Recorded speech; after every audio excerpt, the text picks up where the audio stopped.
Christopher, thank you so much for joining us this morning. It was lovely to see you last week at the CMI Summit. What was the biggest takeaway for you from the CMI Summit IV? It's sort of like a reverse takeaway in the sense that it was pretty clear that EVs were off the agenda. While being talked about, they were being talked about in the context that they were sort of like yesterday's story, and that we need to move on from them and redefine critical minerals way broader as the things that really matter, whereas EVs are just like a lifestyle choice. We're receiving a lot of inquiries about tungsten. Tungsten seems to be the new lithium. What are your comments on that?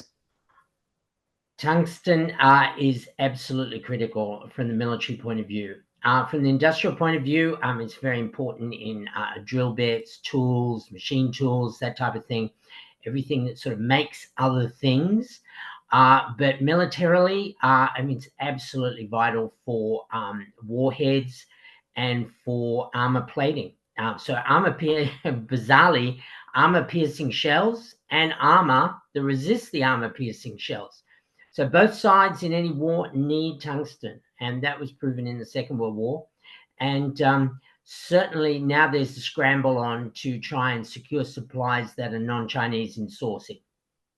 And of course, the U.S. made a deal for the Northwest Territory and Labrador project, which has tungsten.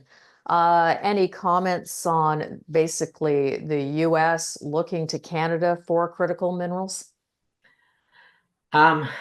Rather ironical, I've got to say, because, after slapping Canada around a bit, it seems like someone has advised the White House that Canada is where it's at for many critical and strategic minerals. And so one needs to cozy up to Ottawa and to the provinces in Canada to make sure that you get some access to them. Because when it comes down to it, the best sources of critical minerals for anyone is in a neighboring country or in your own or a neighboring country, because then you don't have to rely upon shipping and sea lanes, which are vulnerable in a war situation. At the Critical Minerals Summit, there was over 24 presenters. Was there a presenter in particular that you found interesting that you would like to comment on? I found them all fascinating because they came from the whole gamut of critical minerals, from ones that groups that I know very well, like tungsten, through to silica companies, which I've never had any encounter with before. And then there was the great crossover, which was frankly Energy Fuels, which is a company out of the uranium sector, and a big company that is now sort of morphing into contiguous minerals, critical minerals, whether they be rare earths, hafnium, zircon, titanium, that a few years ago no one would have seen as being consistent with a uranium structure. But in this case, it makes infinite commercial and strategic logic. Well, I'm so happy that you brought up Energy Fuels. I was actually speaking to one of the speakers that was telling me, he said, their message is so complicated. And I thought, well, I don't see how this is complicated. Would you like to dumb it down for anyone out there who finds it complicated? Because I'm not really following why it's so complicated. Right. Essentially the uranium company, and as the owner of uranium mill, they're used to separating uranium out of other products. And by moving into the heavy mineral sands space, which is where you get the titanium, the rare earths, the hafnium, the zircon, they are essentially de-radioactivating those concentrates for those key critical minerals. That then gives them a source of uranium and thorium for their existing uranium business, and then creates a whole stream of other concentrates that can be sent out all around the world without the radioactivity factor. So that is the real essence. They're de-radioactivating critical minerals and making them, transportable.